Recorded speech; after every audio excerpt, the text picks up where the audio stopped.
use it in capital letters and then followed by a colon. Re becomes compulsory when you are taking the same subject which the sender used in his or her letter. Suppose the sender used internships 2017 as the subject, and when you are writing a reply to his or her letter, you are taking the same subject. In this case, you must use RE followed by colon. Once again, RE in capital, both letters. Then we move to the next thing, that is salutation. Obviously, before salutation, one line space is compulsory. So for salutation, the word dear is used. You are not supposed to use any other word dear except dear. Then the title, okay, Mr., Miss, Ms., whatever the title may be that you have written in the inside address, and then the last name of the person. So if the name was Arsalan Khan, Khan becomes the last name. If the name is in the inside address Kamran Akhtar Siddiqui, then Siddiqui becomes the last name. It must be followed by a colon then. Okay, comma is not used in the business letter, and it is compulsory to use a colon. Then there is a concept of dear concerned, for which I need to go back to the previous slide of recipient address or inside address. Suppose you do not know the person whom you are writing the letter, so we remove this, and in this case then we are going to start our inside address from the designation part and uh, so on. So designation, where the person works, and then the location or the city name or the country name, whatever is the last unit, it has to be in capital letters. So when we do not have the recipient name, we just have the recipient's designation.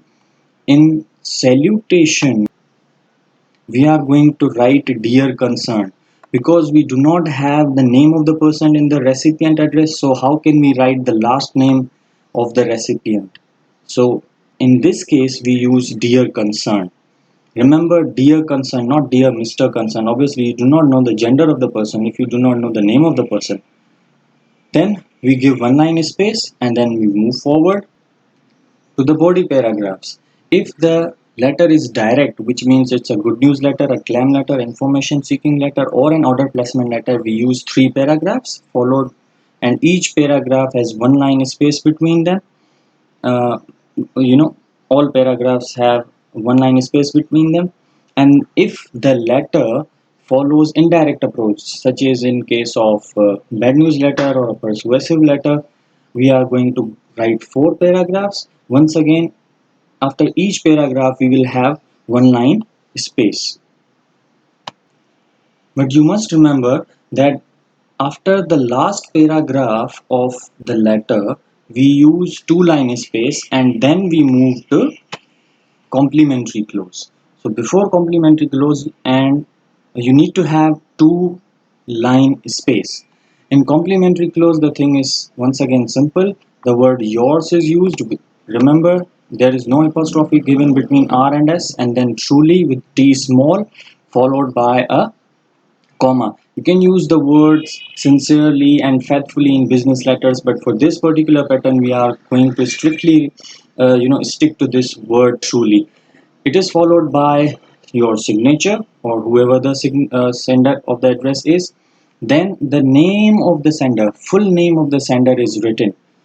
Okay, and one more thing to make sure is that you do not use any title over here, Mr., Miss, Mrs., or whatever.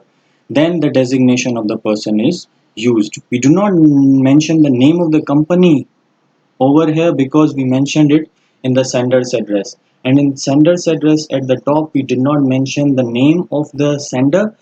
Why? Because we mention it here. So if you make a link, you will know why do we do these things in the letter. These things are optional, but if you are using them, you are supposed to use two line space after complementary clause, and then enclosure, which can be written in three ways: either complete spelling followed by a colon, or this one, or just ENC, then CC followed by colon, BCC followed by colon, and PS followed by colon. No space between them is given.